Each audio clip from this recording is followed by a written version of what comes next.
Bem, boa noite a todos. Com certeza, novamente é uma alegria estar aqui com vocês, trazendo as reflexões que a gente vem buscando na doutrina, para que a gente possa dividir e, dividindo, multiplicar. Hoje eu trouxe um tema que, na verdade, é a base de toda a doutrina, é a base do Espiritismo. Sem a compreensão da vida futura, fica difícil a gente entender todo o resto. Inclusive, entender o próprio Criador. Tá? Então, vamos refletir. Eu sei que assim, é o básico, mas é um básico que a gente tem que, de vez em quando, retomar para ver a quantas anda, né, a nossa fé raciocinada. Porque só fé, só acreditar não basta. As coisas têm que fazer sentido, tá? Então vamos lá. Aliás, essa palestra ela é bem baseada no livro Céu e Inferno de Allan Kardec. É um livro que muitas vezes a gente tem receio por conta do nome, né? O Céu e o Inferno, a impressão que vai ser uma coisa, né, que vai deixar a gente com medo. Não. É extremamente esclarecedor para a gente entender o que é esse céu e esse inferno. Tá certo? Então vamos lá. Morreu? Acabou tudo? E tudo que realizamos se torna inútil? Perdemos todos aqueles a quem amamos? Essa seria as questões que a gente faria para uma pessoa materialista, que acha que a vida é só isso aqui, morreu, acabou. Aí a gente pergunta, mas e aí, que sentido faz em tudo que você trabalha, a luta, as emoções que você vivencia? Né? Onde fica tudo isso? Qual a razão de tudo isso? E as pessoas a quem a gente amou, né, a hora que partem, a hora que a gente vê lá no caixão, dá aquela sensação de não vou te ver mais, será? Será que a gente perde aquelas pessoas? Elas são destruídas? Não. E é isso que a gente vem refletir aqui hoje. O que você pensa da morte? Ou não pensa? Muitas vezes é preferível não pensar. Né? Eu não tenho certeza de nada, então não vou nem pensar que eu tenho medo. Tenho medo daquilo que eu não conheço. Então conheça, descubra, investigue. Que a gente não pode viver os medos. A gente tem que administrar toda a falta de conhecimento para que a gente se instrua e os horizontes se abram para que a gente viva de verdade. Ninguém vai viver pensando no dia da morte. A gente tem que viver a nossa vida a todo instante. Mas é importantíssimo a gente saber o que acontece depois, para que se tiver que mudar alguma coisa, que a gente mude aqui e agora, enquanto estamos encarnados. O que chamamos de morte é somente uma passagem, um momento de transição para a nossa verdadeira vida, a vida espiritual.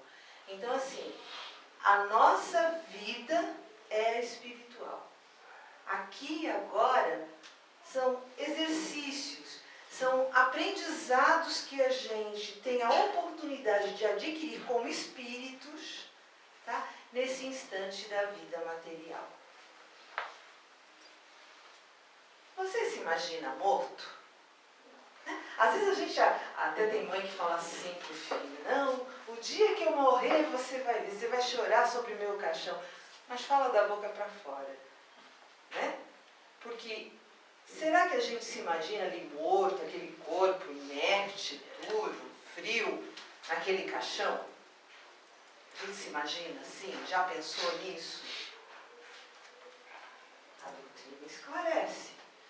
Você jamais morrerá. Porque a vida sempre continua. Afinal, você não é o corpo que está dentro daquele caixão lá. Ninguém é o corpo que está dentro do caixão. Você é a alma, você é o espírito que sobrevive e continua sua jornada. Né? Ouvindo isso, começa até a dar um alívio. A gente começa até a compreender Deus de uma forma diferente. Porque tem que haver algo mais substancial para explicar todas as coisas.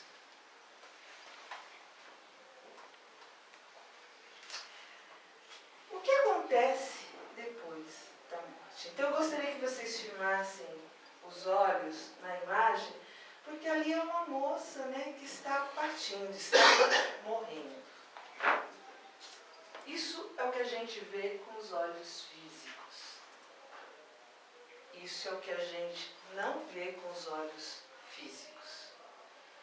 No instante da morte, o espírito, isso é o eu que pensa, que sente, que realiza, que faz, se liberta da carcaça física, desse corpo material que nós usamos durante a nossa vida para nos servir desse aprendizado que a gente tem a oportunidade de realizar.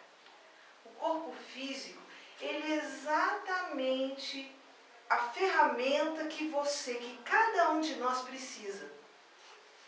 Ou então Deus não seria Deus da perfeição, Deus do amor, Deus da misericórdia.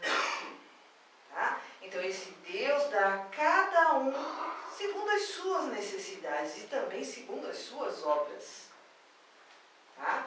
Tudo que a gente realiza tem uma consequência. E para que a gente aprenda as coisas que como espírito a gente ainda não aprendeu, a gente vem com um corpo que vai suprir aquela nossa necessidade de exercitar, de experimentar, para que a gente possa, através desse próprio exercício, a gente ir distinguindo o que é certo, o que é errado, o que é bem, o que é mal, o que serve e o que não serve. Tá? Então esse corpo físico, você usa com sabedoria o tempo que você estiver aqui. Mas use com sabedoria, cuidando, respeitando, certo? E não dando o valor maior do que ele tem. Porque ele é passageiro. Ele sim fica naquele caixão. Nós, não. E essa é a nossa grande dificuldade.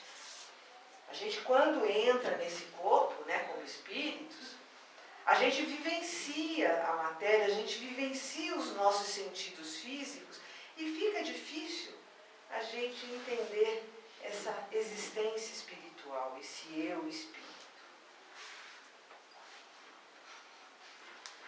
Você prefere acreditar que tudo acaba com a morte ou que a vida continua?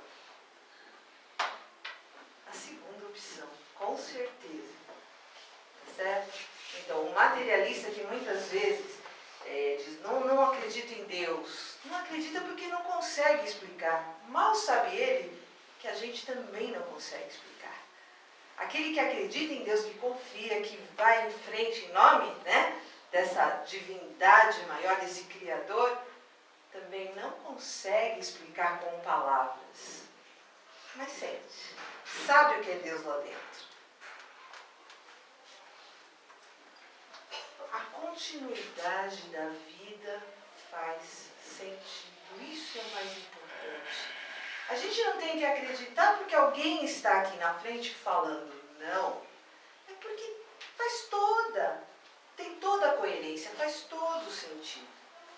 E no futuro, todas as religiões se unirão nessa compreensão. Porque religião não é a ligação com Deus. Tá? Então existem várias formas da gente buscar esse Deus. Mas todas vão convergindo para a vida espiritual. Todas, em algum momento, para a evolução do nosso planeta e dos espíritos que aqui estão vinculados, essa compreensão maior da vida após a vida vai ser uma visão geral das religiões. Isso é calentador, né? Palavras de Kardec, certo? Dos espíritos. Bem, o que a gente tinha então de visão da religião em relação ao que acontece depois que a gente tem algumas explicações que nos dizem assim, olha, ou a gente vai para o céu, para aqueles que não têm pecado, né, ou que se arrependeram na última hora, né, e conseguiram conquistar o céu. Outros vão para o inferno. E é esse o nosso grande problema. A gente acreditou tanto nisso que a gente pinta esse inferno quando a gente fala de morte. Vamos abrir o coração, vamos abrir a mente, vamos abrir os livros para que a gente vá descobrindo realmente o que é esse inferno pintado pelos homens. E a gente tem, segundo a religião, né, a católica, um purgatório, onde os espíritos que ainda não conseguiram a perfeição, não conseguiram chegar no céu, não é a perfeição, não conseguiram chegar no céu, mas também ainda, né, não cabe ir ao inferno, eles ficam numa estação transitória, aguardando orações para que eles possam ir para o céu. Então, quem está no purgatório está salvo do inferno, segundo a religião. Vai direto para o céu. Então, vamos refletir. Céu, vida contemplativa por toda a eternidade. Inferno, penas eternas, não tem salvação. Purgatório, aguardando, né, no estado de off, a intercessão dos vivos. Será que faz sentido? E foi isso que fizeram a gente acreditar. O céu, uma vida contemplativa, inutilidade e tediosa monotonia. Será que Deus criou a gente para isso? Para um dia ser para o céu e ficar lá, tocando harpa? Não faz sentido. Inferno, sem oportunidade para arrependimento. Uma vez que você caia no inferno, segundo a religião, eterno. Você pode se arrepender, pode chorar, ainda os anjos ficam te olhando lá, queimando no fogo. É isso que dizem. Né? Então, eu estou repetindo exatamente o que a religião nos ensina, tá? Purgatório, sem mérito de esforço próprio. Então você ficaria numa região lá, escura, né? Aguardando alguém orar, e você não precisa fazer nada. O dia que alguém orar por você, está salvo. Já vai para o céu e pronto. Beleza. Aliás, segundo o livro Céu e Inferno, esse purgatório seria assim, mais próximo, mesmo assim com muita diferença, do que seja realmente a vida espiritual. Tá? Porque a gente já descobriu que a vida espiritual é um reflexo de nós mesmos. Tá certo? Ninguém que ainda esteja nesse plano terreno vai conseguir conquistar, né, um plano tão elevado que não precise mais passar por provas, porque ainda não aprendeu todas as lições.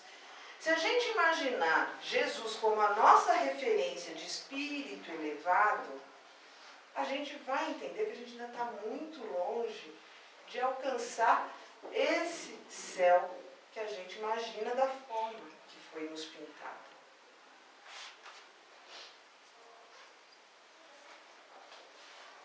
Como não temer a morte diante de tantas representações e rituais fúnebres, tristes, sinistros e cruéis?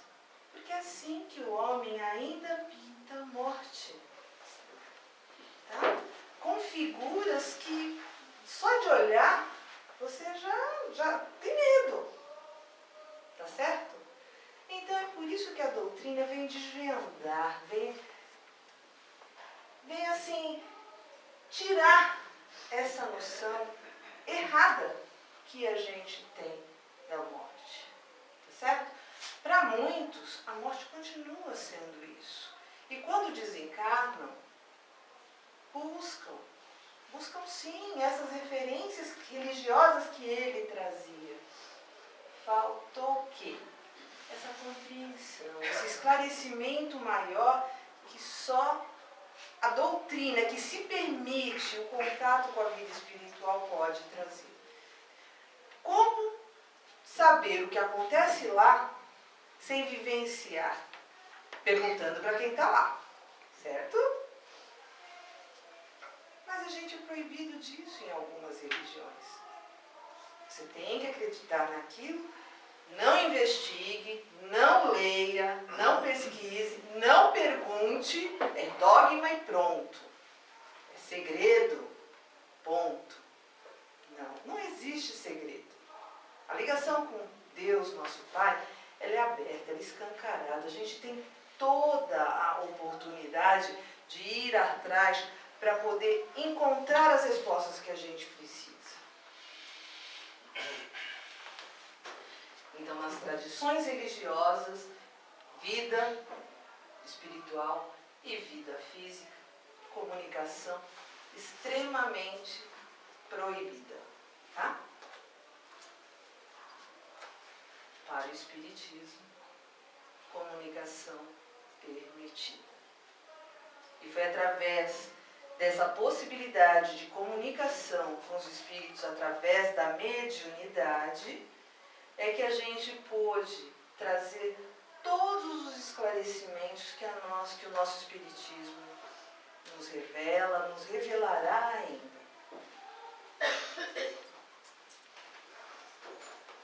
Pergunta: você é o corpo físico ou o espírito?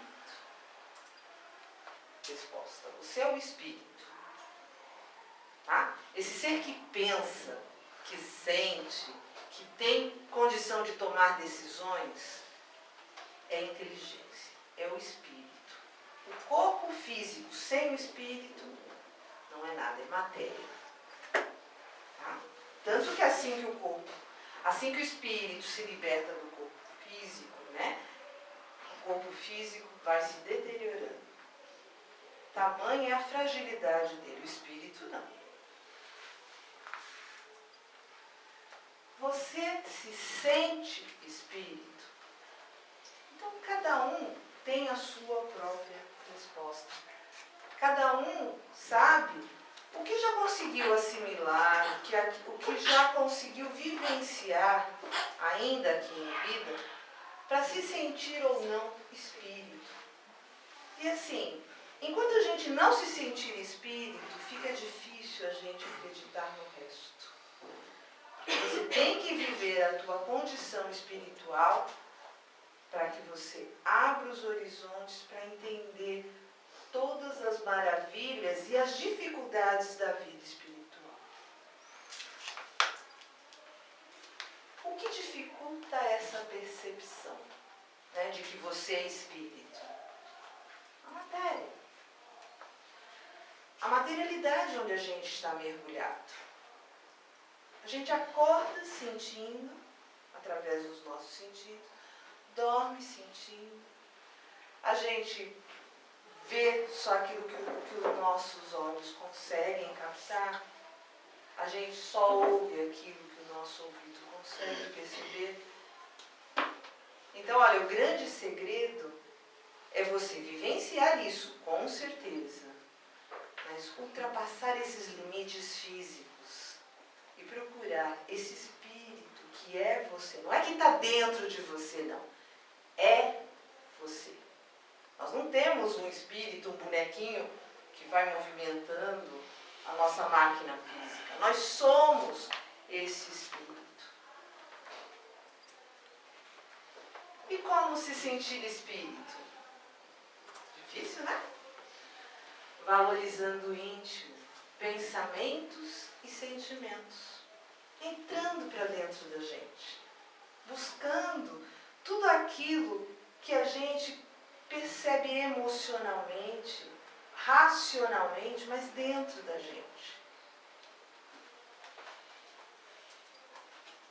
Enquanto encarnados, somos espírito, perispírito e corpo. Espírito, um clarão clarão pensante. Entendamos o espírito como uma luz, tá? Sem formas. Porque a gente se prende muito, enquanto na matéria, a gente se prende muito a formas. O espírito não tem forma. Ele é um clarão pensante. Perispírito é o revestimento que vai nos acompanhar tanto enquanto encarnados quanto desencarnados. Seria o envoltório básico para que a gente possa mergulhar na matéria. Inclusive é o perispírito que vai dando forma, dando vida ao corpo físico. E finalmente, né, o nosso corpo, que é o envoltório material e importante, temporário.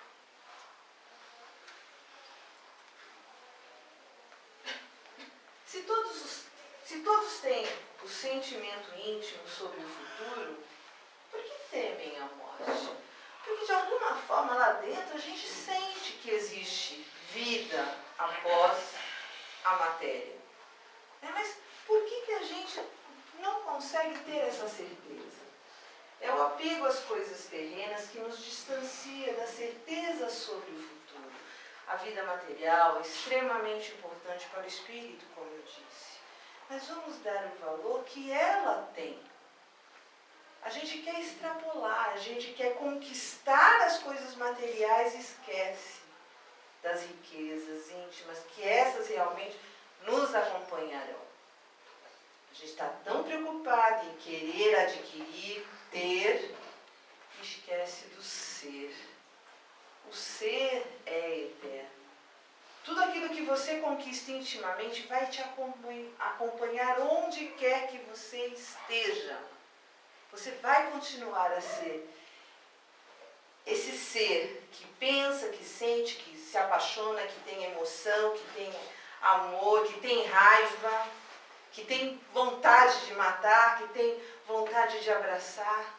Isso é o espírito, isso é o sentimento. E é isso que a gente tem que aprender a entender, domar e administrar o melhor que a gente puder com aquilo tudo que a gente é capaz já de discernir. A compreensão que a gente já conquistou até aqui.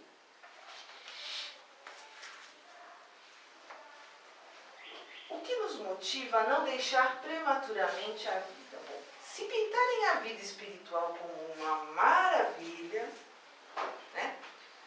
Vamos logo! Não é assim. Ela vai ser consequência de tudo que você faz, inclusive para os suicidas. Essa ligação que eu disse, né, que há entre corpo físico e perispírito, ela se perpetua o tempo que ele teria de vida, digamos assim.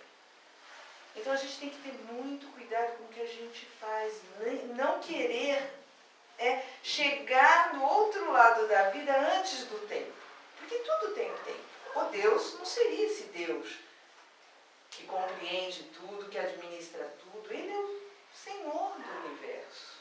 Tudo está na sua ordem.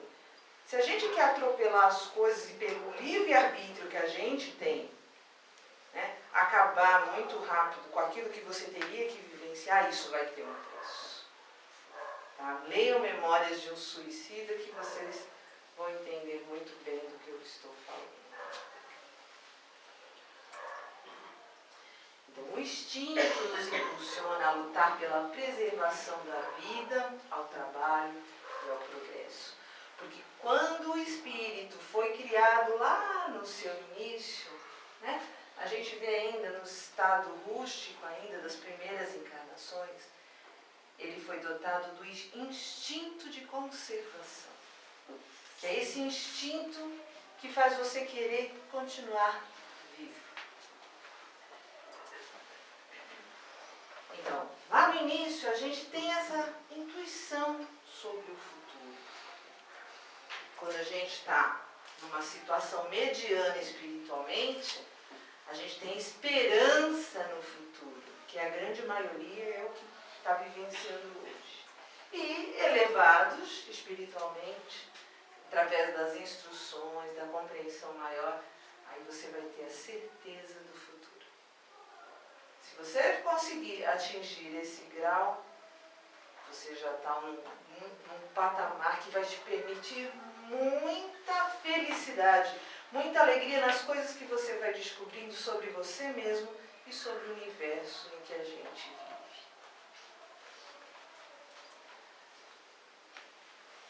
Para o homem, quais as consequências do entendimento sobre a vida futura? Aquele que já entende que realmente existe uma vida após a morte, o que ele tem de bom? Diminuição do medo da morte. Porque ele entende o que vai lhe acontecer depois. Motivação ao trabalho. Porque é o trabalho que vai definir o que você vai encontrar depois. Trabalho, trabalho e trabalho. E trabalho em todos os sentidos. Tá? Intelectual também e principalmente. Estímulo à paciência, sabendo que tudo tem o seu tempo. Talvez isso seja uma das coisas mais difíceis para a gente, que quer tudo do nosso jeito, na nossa hora. Né? Então, entender que tudo está certinho, mesmo com todas as dificuldades, todas as maldades, todas as guerras que você ouve que estão por aí. Tudo tem uma razão, ou Deus não seria Deus. Tá? Coragem para suportar as fadigas e dificuldades transitórias, terrenas. Dá trabalho viver na matéria? Dá. Dá desânimo de vez em quando? De vez em sempre? Dá. Tá? Mas você entender o porquê você está aqui, que é para o teu próprio bem, para a tua própria evolução, para você conseguir mais rápido conquistar essas alegrias que a gente sabe que um espírito evoluído conquista, íntimas, não são materiais, aí isso te dá um novo ânimo. E muitas vezes, quando as energias estão muito pesadas ao nosso redor, a grande maioria das vezes, é necessário a gente elevar o pensamento e pedir ajuda, pedir auxílio. Isso é um grande exercício de humildade. Você saber que você não é Deus, você não é o Todo-Poderoso, porque o Todo-Poderoso é o Criador, e que sempre que você se sentir fraco, basta entrar para dentro de você mesmo, levar o teu pensamento a esse Criador, que Ele vai te auxiliar. Que pai que não atende seus filhos? Se nós, pobres mortais, a gente procura fazer tudo que os nossos filhos querem pela felicidade deles, vocês imaginem Deus, o Criador. Sentido a existência, a fraternidade e a caridade. Só essa compreensão da vida espiritual mostra que realmente é através da união de bons pensamentos, de bons corações, que a gente vai construindo uma vida unida a muitos, né? A rede de ligações que nos proporciona esses relacionamentos e que vão auxiliar para que a gente viva melhor. Porque quem consegue viver numa casa onde o filho é triste, o marido é triste, a mãe é depressiva, é difícil. Então, só essa compreensão faz você olhar para quem está ao teu redor e entender que eles precisam de você e você precisa deles. Tá? Nós não somos seres isolados. Nós fomos criados para viver em sociedade. E só dessa forma, por todas as dificuldades que a gente enfrenta com esses relacionamentos conturbados, é só na harmonia, no equilíbrio entre essas ligações que a gente vai conquistando a paz. Missão cumprida, gente. Sabe o que é a sensação de você falar assim, eu fiz a minha parte? Isso ninguém te dá, mas também ninguém te tira. Faça a sua parte. Não queira fazer a parte dos outros, porque o que te cabe é aquilo que está ao teu alcance. Esforce-se.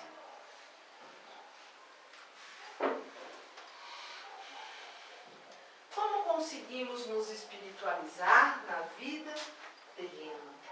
É o que a gente está fazendo aqui agora, né? Concentrando o pensamento não no corpo, mas na alma, que é a fonte da vida.